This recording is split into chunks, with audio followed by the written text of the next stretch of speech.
Hello, it's the Great Canadian Bagel here, coming to you with the final House of Representatives 2022 midterm election update. Now, the keen of you in the audience who are watching this when this goes live will know that this is late to my normal upload schedule, which is noon Eastern Time. Reason being for that is I wanted to make sure I captured as many polls as possible before I did this. So I have made this video as opposed to the day before, the day of, and it ran late, making all the maps and all that stuff and getting all the final polls in. Did not want to miss polls because in the last Quebec election, if you've watched that on my channel, I missed a bunch of polls right before the election, so my forecast was quite off. I can't really prevent that because in the format of YouTube, it doesn't really pay to release a video in the middle of the night. Technically, this doesn't pay anything at all, but it right now. But just YouTube analytics wise, it's better to release this earlier in the day than later in the day. So I'm releasing this now, but I've waited to try to grab as many polls as possible.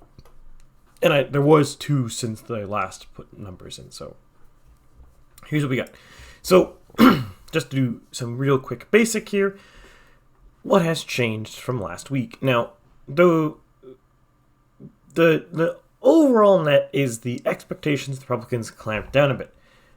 That isn't because I think the polling has changed. I think because of quirks of the model dealing with the recency bias of polls last week. I think what was happening is my model was given a bunch of the model was overestimating a polling average for the Republicans. So as you see here, it was about just, let's round up and say it's +8, and now we're at +7.4. Sorry about this. So we're talking about not a huge difference, but some difference. But that difference has clamped down expectations a little bit for the average case scenario, and it's changed the best and worst case scenarios, which I will go into later. But let's just go over what has happened in the average case scenario. So, notably, what has happened is the Republicans have lost 2 seats in New York. And where is the other one they lost? And they lost 1 in California. The rest of this is relatively the same. North Carolina is a bit safer, popular vote-wise. But there's a few other small changes, but they're kind of canceled out. Like the Democrats have picked up 3 seats in Texas, but they've lost 3 seats elsewhere. I don't recall which. I didn't prep that one very well. Where did they lose these seats?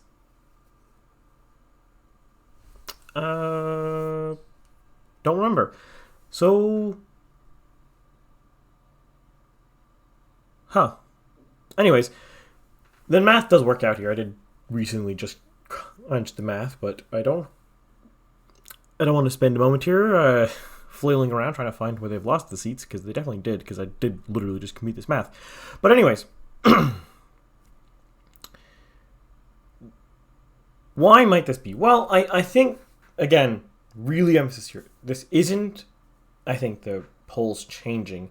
The number has shrunk a little bit, if you look at Real Clear Politics, but I don't think that is really an expression of anything meaningful. I think my model was just overestimating based off of the demographics of the last polls that were given.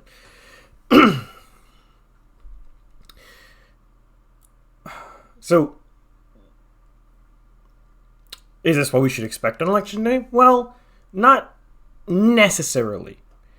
This is my model's best effort, but again, I will always stress this so much when you're looking at my model, looking at other people's models, or just raw polling.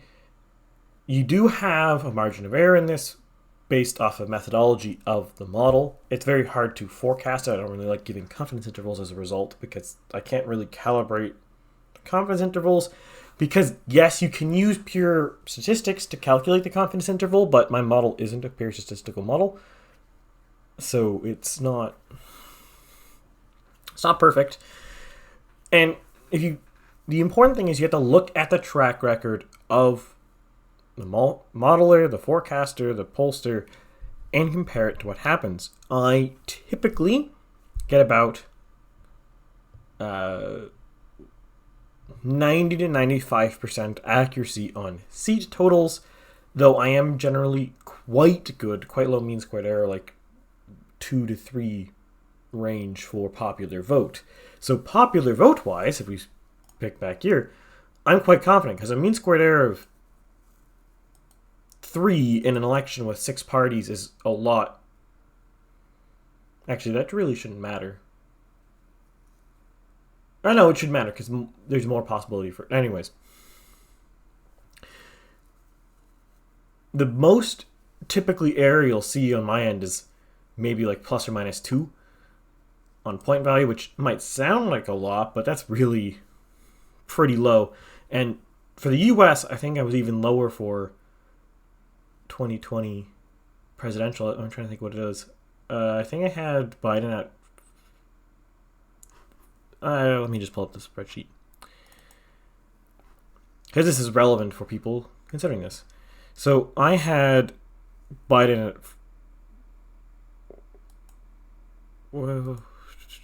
Yeah, it was 49 to 48 on my spreadsheet. And so I had Biden down by about 1.6, and I had Trump up about 1. So that's the kind of margin of error you should be considering here. I have changed methodologies a bit since then to try to improve accuracy, but that is, generally speaking, the margin you should be expecting for popular vote-wise. And seat-wise, again, about 90-95%. So with 435 seats, you should expect somewhere between 20 and 40 wrong calls. And I can tell you one that's probably going to happen already, which is Tennessee 5. I'm pretty sure that's going Republican, but because of the intricacies that my model really sucks at estimating when there was no previous candidate in a two-party race, it's saying the race that is close, probably leaning Republican, is like a 90-10 Democrat, which it's not happening, but it's just a limitation of the model. I can't really forecast voting support when there has been no previous candidate. Maybe in the future, when I have more time, I could update this to look at more than one election in the past. But right now, I'm just looking at the last election, and it doesn't handle that very well. It is a design flaw, I will admit that, but these are why you do these, so you can improve going forward. Just bear with me a moment here. Okay, I got this up here. We're just trying to load this up here. So, another example of my previous track record, specifically in the US, 2021 Virginia gubernatorial race, I had Youngkin at 50 and McAuliffe at 47.8. You can watch the video if you want to verify that. So in that case, I was only off by 0.8 and 0.7. So again, generally speaking, my methodology is quite good at forecasting the popular vote. So you should, generally speaking, expect that this, based on previous track record in US elections, you should really expect this to be, on a national level, probably plus or minus 1. My confidence interval is plus or minus 2.7 here, but practically speaking, based off of actual historical results of my methodology, it's likely around 1. Now, that is not to say, if you look at any individual state, let's pick Virginia here, I might have a higher error because the way this works is the generic national ballot is going to have less error, and every individual state is going to have more error because of the virtues of projecting a national average onto a local average. It's not exactly the same. This is an example like picking all the time, but you have a place like Vermont. You project national trends onto Vermont. Vermont is deep red. Obviously, Vermont isn't deep red. If you've met anyone from Vermont, if you've been to Vermont, if you've talked to Vermont, if you polled Vermont, it's not a red state. But it has all of the same indicators that nationally say should go red. So you project nationally onto local, you're going to get more potential error. Now, I do things that are to clamp down on such potential error, such as Vermont, because the US has 50 states, so you can do some clamping per state. I don't think I did enough clamping this election, which, going for the 2024 elections, I'm going to introduce more clamping and update the model on that. I'll go more into that when I do the post-mortem, especially if I have any meaningful quantities of error here, because I have some ideas to improve this going forward. It's just physically impossible to update this during an election, both for transparency purposes and also for just workload purposes, because I spend all of my model time updating and putting out fires, because sometimes you'll put results in and then it'll cause some weird math, which is one of the reasons why this is also late, because I put the numbers in recently and it caused a weird interaction in the math in the back end, which caused a bug. Well, revealed a bug, which wasn't really affecting anything before, but basically, long story short, if the national popular ballot was too high, it was causing every single race to swing the opposite way, which is a weird ballot, a weird bug. So basically, we go here. Again, we have Republicans plus 7.4, whereas the demographic data was suggesting something slightly different, which is it's a bit complicated, but to just express on a high level, the fact that it was 7.4 is actually causing every race to underpoll Republican. So it was saying that instead of it being 7.4 nationally, it was like +4, which is clearly not correct. Yes, you could say the polling average, such as Real Clear Politics, is 2.8, but Real Clear Politics, through no fault of their own, because they're very transparent in this, do not forecast potential error in their rolling averages. When you actually look at their forecasts, look at their Senate predictions, for example, those do consider error, which is why they have New Hampshire going Republican right now, even though the polls in New Hampshire, the raw average is slightly Democrat. But they are trying to forecast error in those projections. But if you just look at the generic congressional ballot, that is just the raw average. I don't consider just the raw average. I factor in polling error, I factor historical voting trends, stuff like that. And demographics to a certain extent, though the demographic data, to be really brutally clear, doesn't actually change this number here, or frankly even these numbers. The demographic data affects the seat counts, because that's how you forecast a national number onto a local jurisdiction. Who lives there? The only difference between two seats is the people living in those two seats. You might think, oh, but one place is rural, one place is city. Well, if you took all the rural people and put them in a city, at least for the next election, they're going to be the same people. So they're going to vote the rural way.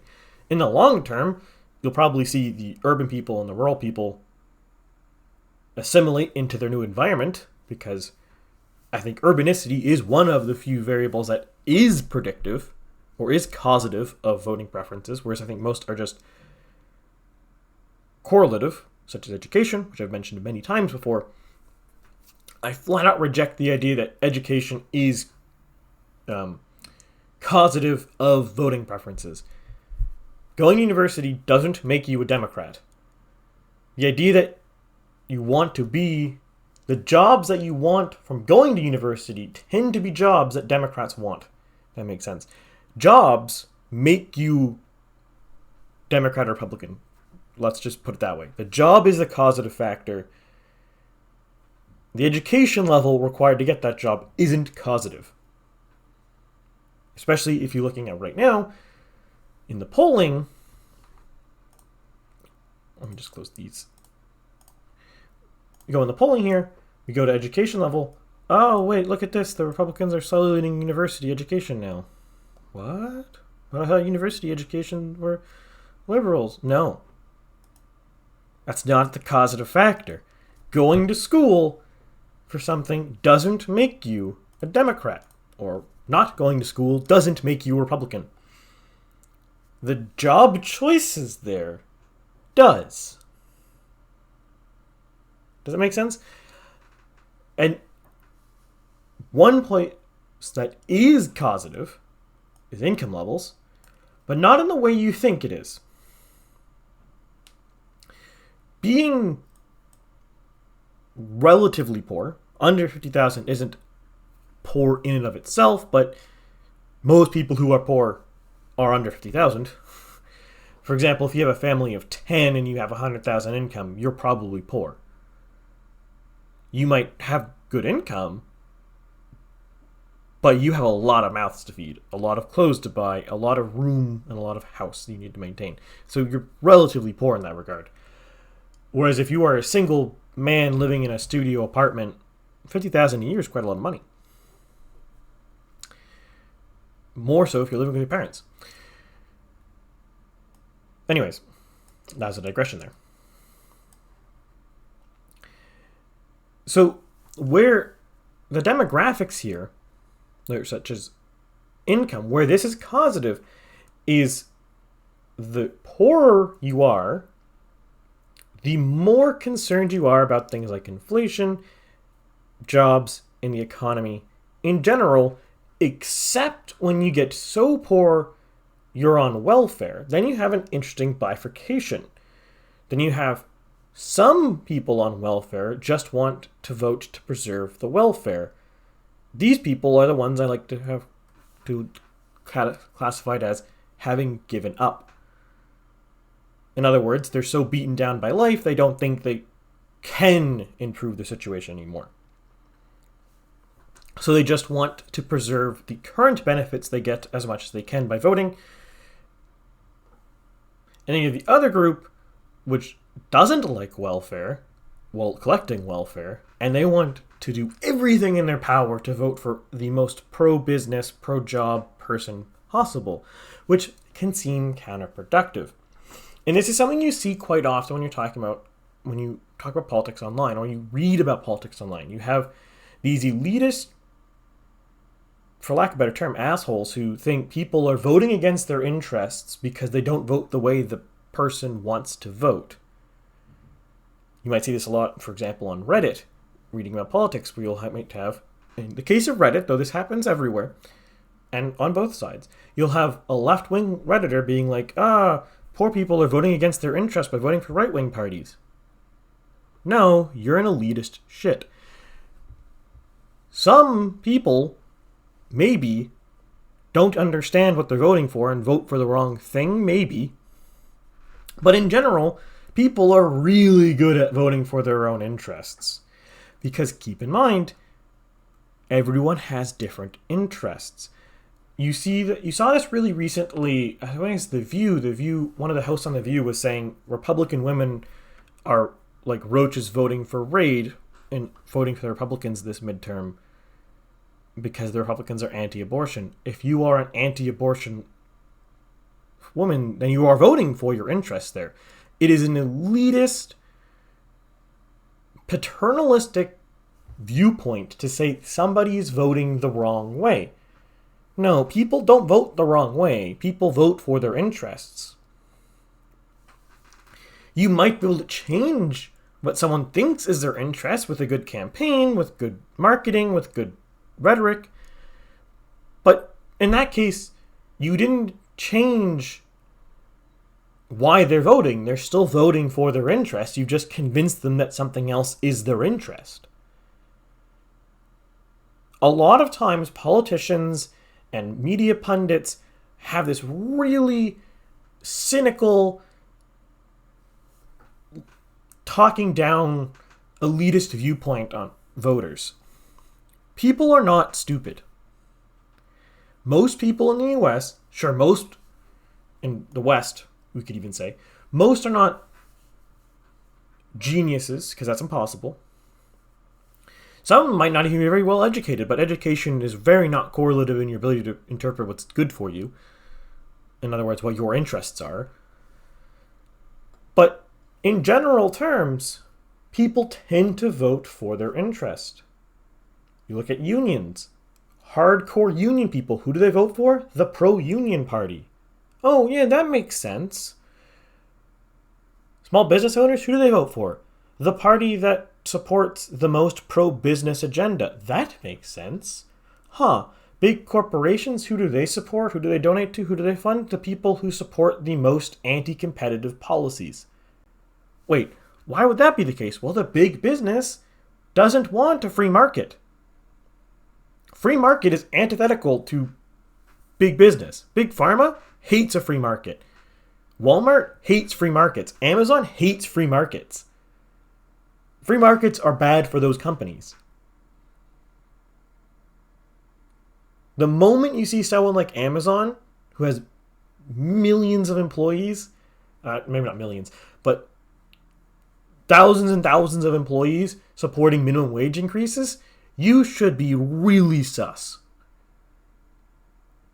There's a reason why they want minimum wage increases, and it's not because Bezos cares about his workers.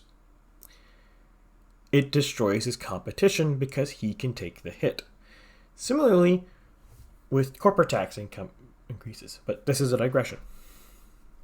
People are really good at spotting their interests. And that's what's happening in this election.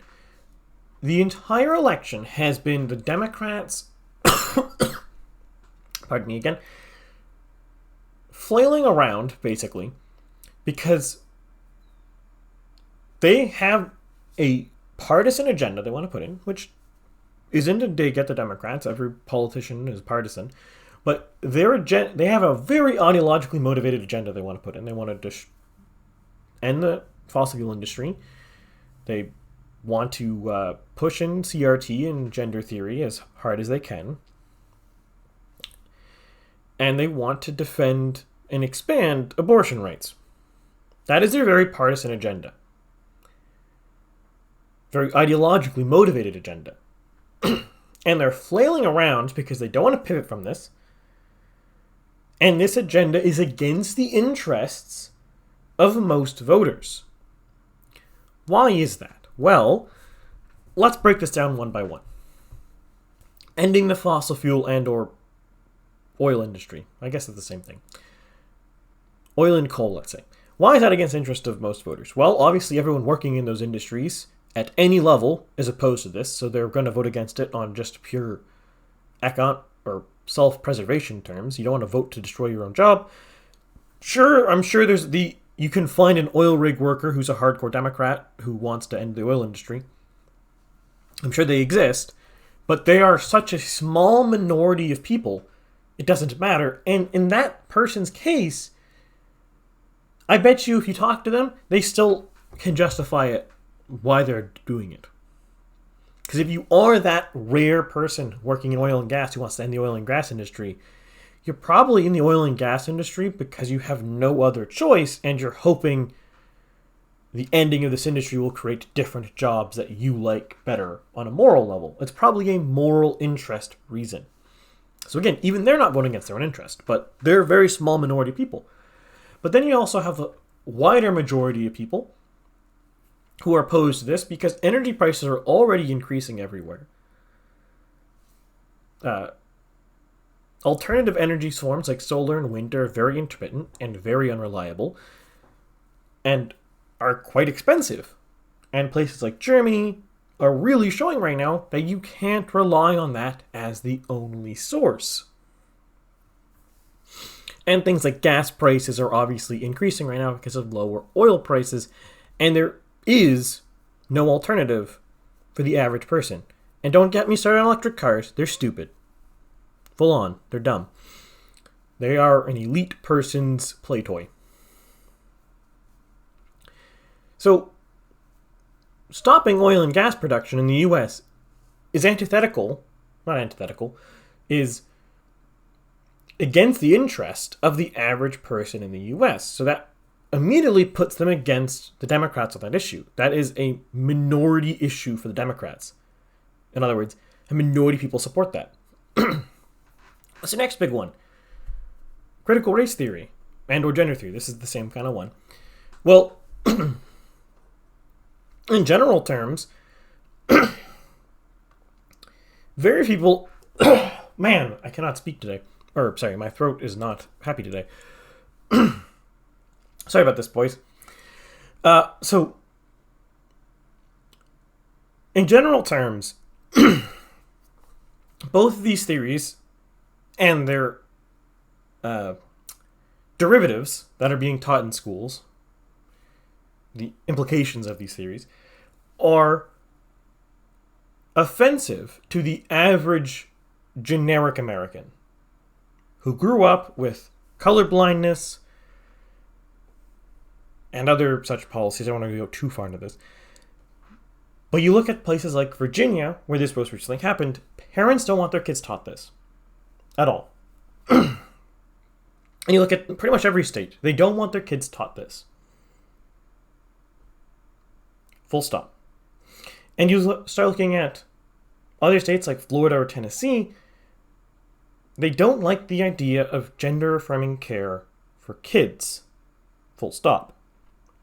So pushing those two things, which are coming from critical race theory and gender theory, and heavily supporting them, really puts you firmly against parents in the US, which is a very large voting bloc. And notably, especially suburban women, are a very big swing voter bloc. And they are very against this issue. Now, I will not pontificate here on a partisan level, tell you what you should or should not support as a Democrat, but you have to understand that this is an extremely unpopular position. And this is what voters identify your party supporting. And the final really big one here, that voters identify the Democrats supporting heavily, is expanding access to abortion. Which is, first off, actually the minority position in the US. There's been a lot of really effective pro-choicer propaganda in the US, making it seem like it is the default position. It really isn't. It is the minority position. What happens is you have a lot of polls which categorize people in a way that is not useful and is misleading. So you have 30% of the population who supports all abortions always at any point. Then you have 40% who want it illegalized, banned completely. And there's 30% who hold mixed views. Generally somewhere between 6 and 24-week ban. This group of people doesn't like the Democrat platform. Full stop. When you have Stacey Abrams going out campaigning that abortions are a solution to poverty, you are going to alienate this group of people in the middle who purely support abortion in a safe, legal, rare, which is kind of an oxymoron position, but regardless, that's what they support. They support the Clinton Compromise. Stacey Abrams campaigning that we're going to solve poverty with abortions is deeply disgusting to this group of people. They do not like it. They are deeply offended by it. Whereas the Republican position where we're going to ban it, yes. I won't go out and say that this middle group of people is excited about that position, but they're no more repulsed by it than they are repulsed to the Democrat position. This isn't a case where 60% of America supports the Democrat position. It is 30% support the Democrats and 40% support the Republicans, and 30%, frankly, probably don't actually care about the issue. I guarantee you, if you go to someone who thinks you should ban abortion after 15 weeks, and you talk to them in great detail, they will probably tell you, no, I don't want to talk about this. This is disgusting. I don't like talking about this issue. It's depressing, or some derivative of those things. They don't want to talk about it. They don't like the idea of it, and they don't want to think about it. In other words, As long as they don't think about it, they don't care. So if you push it as something in the news, they probably are not going to radicalize to a position. Like, in other words, the Democrats pushing abortion heavily isn't going to radicalize the 60% in the middle, the 30% in the middle, to a pro-abortion position. It's very likely going to just split them in half. Or probably not exactly half. It'll probably be closer to a 30-40 split. So then you will have... What would that math work out to be? Like 56% support the Republicans? Is that how that math would work out? Regardless, let's say 56. 56% will support the Republicans and 44% will support the Democrats, which is a losing issue. Now, this is not to say, just on a pure level, that losing unpopular issues shouldn't be pushed by parties. But that can't be what the average voter looks at. You compare this to the polling, the average voter in the US thinks the Republican Party is campaigning on banning or heavily restricting immigration and or banning it. Depends on the poll question. Fighting inflation and improving the economy. And what do the average people in the US want to do? They want to improve the economy, reduce inflation, and reduce immigration. Oh. Well, I think it's mostly legal immigration, to be fair, but same difference in a lot of sense right now. So the three most important things to the average person in the US, in a different order, are the three most important things that the average person in the US attributes to the Republican Party. Whereas the three most important things the Democrats have attributed to them are not these, and they're actually quite low issues. I don't think any of those are in the top 10. So that's what's happening here. This isn't per se a red wave. It is a red wave, but it's not the US population has just decided suddenly we want to be Republicans. It's the US population saying we don't want to be Democrats. It's more of an anti-blue wave than it is a red wave. They don't like the policies pushed by the Democratic Party. They don't like the results of the Democratic Party's states that they're running, like New York or California or Illinois, which have quite high crime rates, quite high poverty rates, rising homelessness rates, etc. They don't want those places. They don't like those places. And they want to emulate those places. So this is pretty much a write-off election here. But it didn't have to be. If the Democrats decided to campaign, it would have been difficult, but they could have come up with a way to campaign on the issues that the average American cared about. Come up with their own solutions to those issues. Because every issue doesn't have one solution. Let's just pick on one, illegal immigration in the South. There isn't just one solution to that. The Republican solution is to build a wall and strong border security, which should work. But that is not to say that is the only solution to the problem. It might be the obvious and easy solution, but that doesn't necessarily mean it's the only solution. I'm not going to tell you what other solutions exist because I don't actually know, but I've looked at enough policies and enough politics in my life to know most problems have a second or third or fourth solution if you look into them. There's a very few problems that have one solution.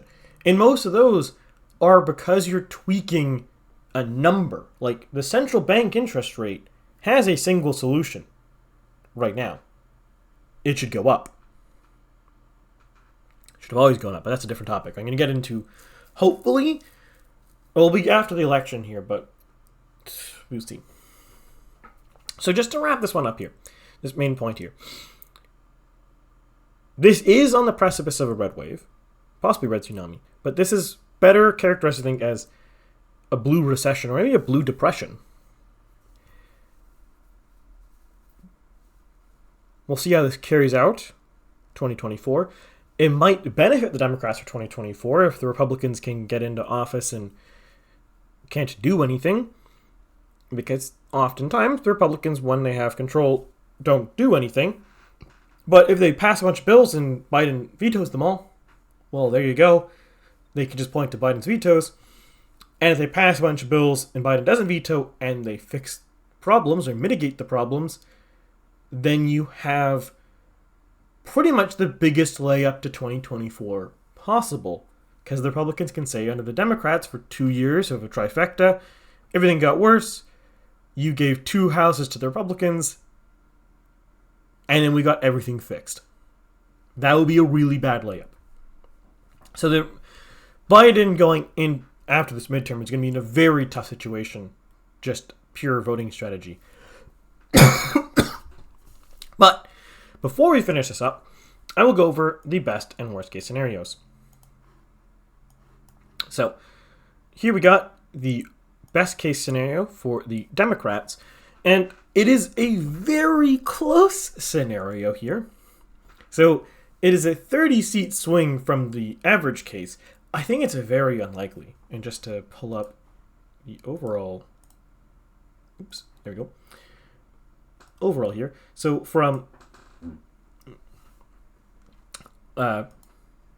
technically Tuesday, but I backdated Tuesday to the 30th. We're talking about a 19-seat swing here for the best case scenario for the Democrats, and we're talking about a 3-seat swing towards the Democrats and the best case to the Republicans. This one is pretty much the same reason as the Republican or the average case scenario. This one is interesting. So you might be wondering how an almost seemingly inconsequential change in popular vote numbers here has caused such a big swing in seats. Well, long story short, there was a lot of seats that were very close. Possibly some seats are being forecast wrong. For example, New Hampshire, both seats are very similar in New Hampshire. So if you're going to win in New Hampshire, you almost always win both seats right now, because both seats are very similar. As one example. And there's a couple other ones too. But overall, this is still not a great scenario for the Democrats. It's not bad by all means, because you've reduced the Republicans only picked up 8 seats here. But I don't think this scenario is at all likely. This is in the confidence interval, the top of it, but this is so overwhelmingly unlikely, because this would pretty much require every toss-up seat to go Democrat. Because if you picture it this way, picture there's about 30 toss-up seats in the U.S. right now. And it's 184 Democrats and 221 Republicans. So if you get all of the toss-up seats to... It's probably like 40 toss-up seats, but anyways. The average case scenario, it's looking like the quote-unquote toss-up seats are going Republican. The best case is the toss-up seats go Democrat. Now, why is the average case the toss-ups going Republican? You just look at the demographics here. Once again, every single demographic profile except wealthy urbanites is shifted heavily Republican here. I guess Republicans haven't changed, but that should be expected. Everybody else has shifted very heavily Republican, including Democrats have become more Republican, which is amusing. So the big ones here, this might be a fluke of late polling here, because polling bias and polling recency bias in my model. But for example, black voters are only 32-point lead for Democrats right now. If that is actually true, that is one of the reasons why you see 251 as the best case scenario, or the average case scenario. That is a very big swing. Whereas this scenario would assume that there is a higher amount of blacks voting Democrat. Because a lot of the black voters voting Democrat are why some seats are safe. If that makes sense. like Mississippi here, Louisiana here. These ones are safe because of black voters in those seats. If those black voters cease to be extremely Democrat partisans, those will go the same way Louisiana and Mississippi go. Which, if you go to the best case scenario for the Republicans, is exactly what happens. Because if you go back to this scenario, we are talking almost plus 12 nationally. Now, I think this is also extremely unlikely, but it is conceivable. It is within the confidence interval, and if we assume that some of the polls, like the Political one and Consult one, which is out right now, which is D plus 5, are wrong, like just categorically wrong, this becomes more likely, though not terribly more likely. And to be clear, I am considering that poll because of the way I do polling error. You have to consider every poll for the way I do polling error, but anyways. So here, what you're seeing is basically every state except Washington and Massachusetts and Maine or Maryland becomes significantly more Republican. Delaware does too, but Delaware has one seat, so it doesn't matter. This would be a really bad scenario. If this happens, or even anything approaching this happens, expect Pelosi and Schumer to probably both get kicked out, either gracefully with them announcing they're not running for re-election again, and or retiring to a nice fancy job, or brutally and openly. Probably not that one, but it'll be very hard for either of those to maintain power in the House and Senate, and expect Biden to either, again, gracefully say he's not running in 2024, or be brutally removed from office and not be running again. Brutally as in, like, not like with violence, but like without remorse. Though, even in the average case scenario here, Biden being denied Democrat candidacy for 2024 is extremely likely because he's very unpopular right now. Notably among Democrats. Democrats don't even really like Biden that much. Because even when Trump was the most unpopular he was, Republicans still liked Trump. Democrats don't really like Biden. Especially when you start looking at the progressive wing of the Democrat Party, where a lot of the energy is and a lot of the volunteers are. They don't like Biden. Biden was always the he's better than the other guy candidate. He was the anti-vote for Trump. So, again, expect here, if this result happens, or if this result happens, the Democrats will be in turmoil. I think most of the party establishment will probably get tossed, because this will be the worst. This will be the worst Republican or best Republican result since like 1921. Better than 1928. And this one here will be the best one since 1928. And keep in mind, too, the Republicans have done really bad since 1928. There's only really been a few between 1928 and like 2000. There's only been a few times Republicans even had the majority of Congress, or sorry, the House. Since 2000, they've done a bit better, but from 1928 to 2000, 72 years, they barely controlled the majority of the House. There was a few times under Eisenhower, and the odd time in the 90s, I think. A few times in the 90s. But for the most part, they didn't control the House. So the Republicans getting to the point where they're now getting close to their best points ever really shows you the Democrats have really screwed up here. They basically had a hand where they were the dominant party in the U.S. legislatively. And through bad strategy, are failing. Which really shouldn't be that surprising because, again, you look at what their campaign list is. You look at some of their candidates like Beto O'Rourke and Stacey Abrams, and you really have to wonder, what? Like, I'm not really sure why anyone thought Stacey Abrams